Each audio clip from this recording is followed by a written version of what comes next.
Hello people, Snow Crash here from Snow Crash Constructions. I was recently watching a video by Graphoniac from her Moonlight Server series. I think it was episode 3. And in that she had a lovely little mob spawner XP grinder deep down below her base.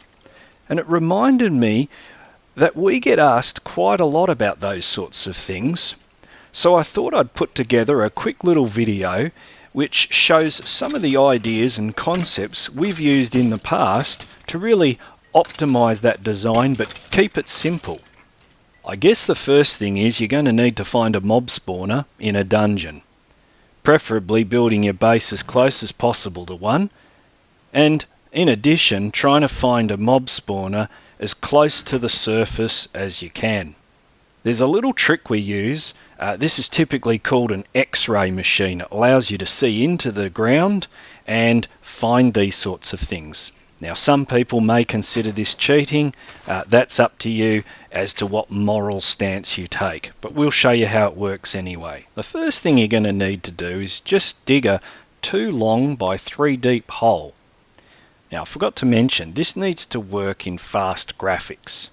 Jump into the hole, put 2 fence posts up like that, grab some oak leaves, stand as close as you can to the fence posts and place the 2 leaves and then walk into them. There you go. You can make this even better by consuming a night vision potion. This will improve the clarity and contrast of the X-ray image.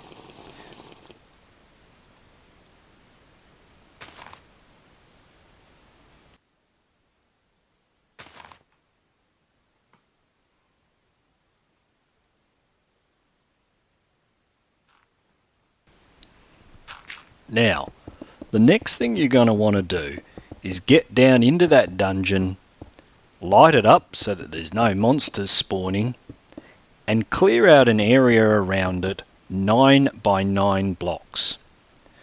2 blocks below the spawner and 2 blocks above the spawner.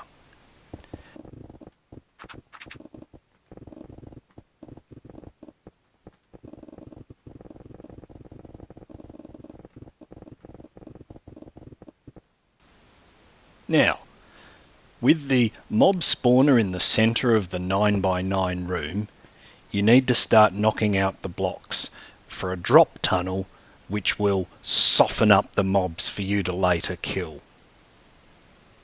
We've found the optimal distance to be 22 blocks, so simply dig down 22 blocks like that.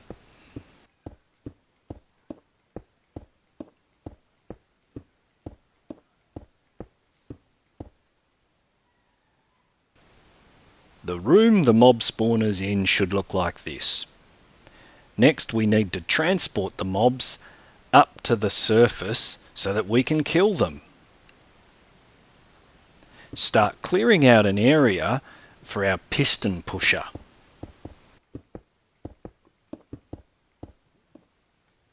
We need to make a simple redstone circuit that pushes the mobs off the platform every few seconds. Pop a piston down there, go around to the back, put a solid block behind the piston, a 1-tick repeater into that, punch a hole in the ground, sticky piston, solid block on top, redstone behind that, put a block there, a torch on that,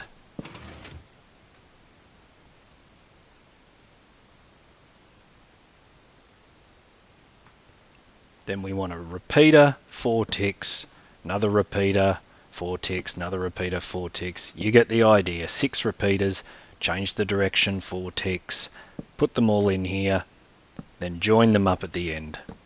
That will start the clock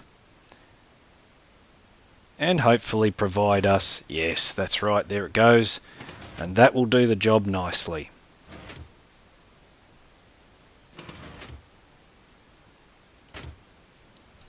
Now, you just want to seal that room up get some lights in it, and put a door on so that you've got some type of maintenance access if you need to get in there.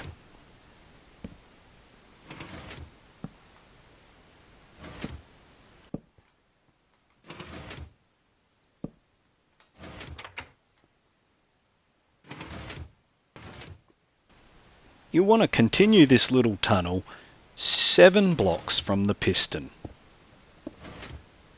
Then, skipping the 1 block in front of the piston, dig a trench 6 blocks long, and you can drop your water down. That'll carry your mobs along to the first mobivator. Go down to the end and you can punch a hole straight up to the surface. Alternatively, dig down from the surface to here.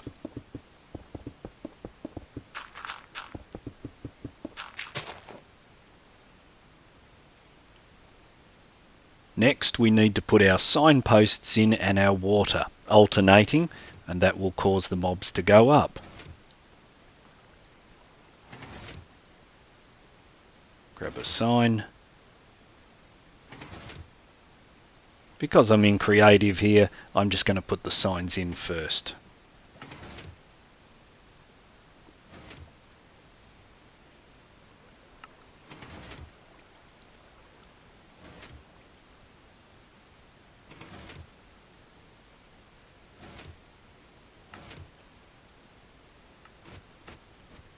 And you get the idea.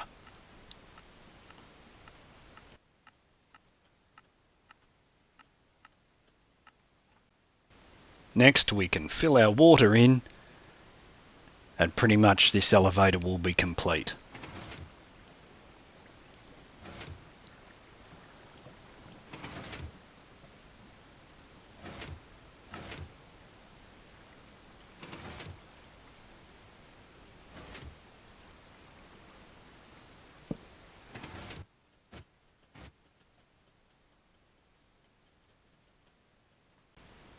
Now at this stage you can go back down into the mob spawner room and put the water down that pushes the mobs to the centre.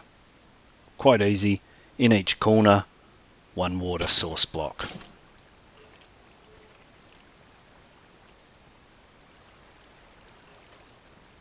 Like that.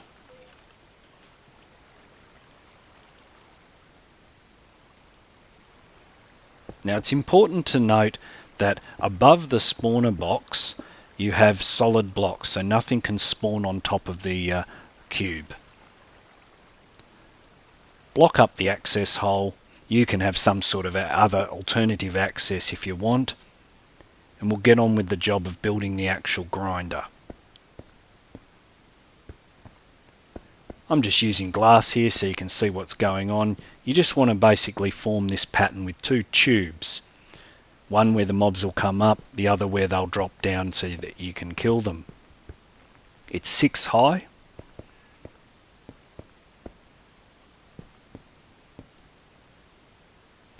It's also important to note the orientation of this. We're coming back over the monster spawner chamber. Okay, and that's because this particular monster spawner is 15 blocks below the surface. Now here's a really important point. Mob spawners or monster spawners will not operate unless there is a player within 16 block radius of the spawner.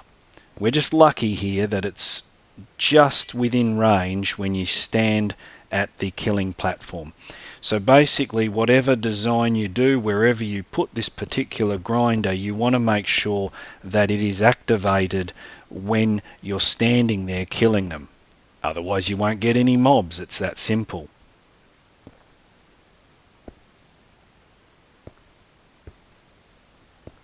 We'll just lay this out. You can see I've placed a few signs there, and we'll fill the water in shortly. Continue our water up. Oh, look at these guys, aren't they keen? Water on top. You'll just need an additional sign here, and then you can finish it off by putting some capping on top. to stop the sunlight getting to the monsters. Now you can make this really functional by getting down the bottom and putting a hopper and a chest in, like this.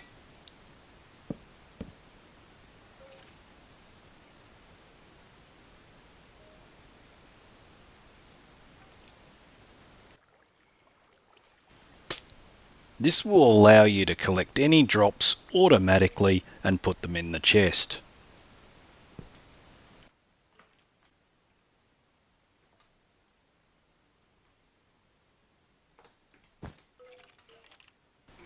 Well, I guess it's the moment you've all been waiting for. Let's punch some skeletons.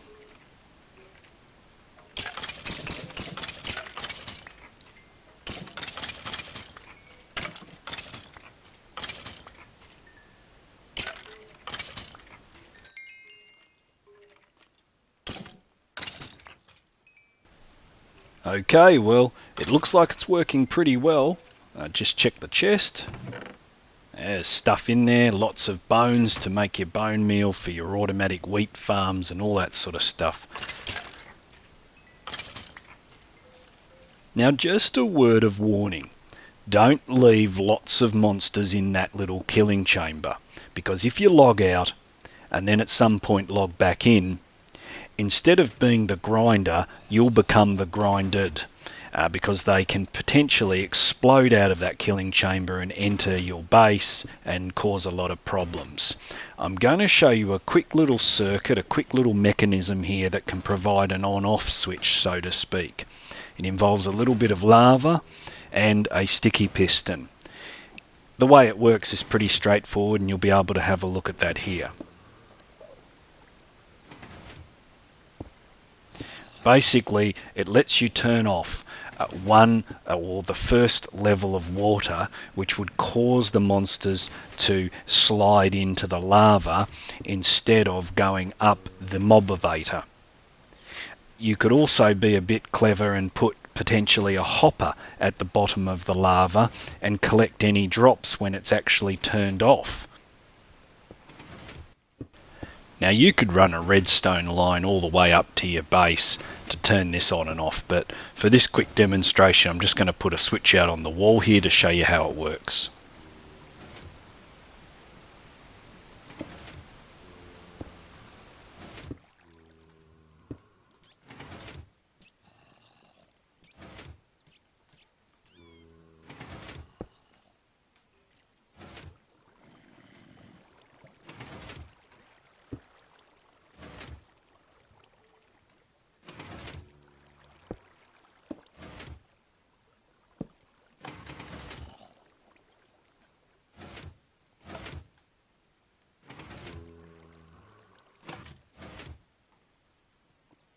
Now we'll just go within range of the spawner, wait for some things to drop down, and you'll see what happens.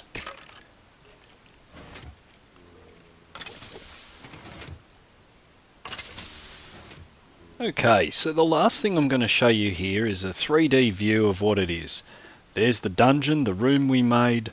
The mobs fall down that shaft right down to the bottom, get pushed across, and then start going up the mob-evator right up to the top, where they've already been damaged down to half a heart, roughly, and then you can kill them. Now I should probably mention, this won't work for spiders of any sort. Well, there you have it, folks.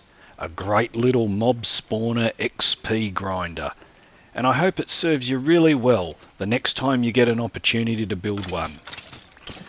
This is Snow Crash. I'll catch you later. Cheers.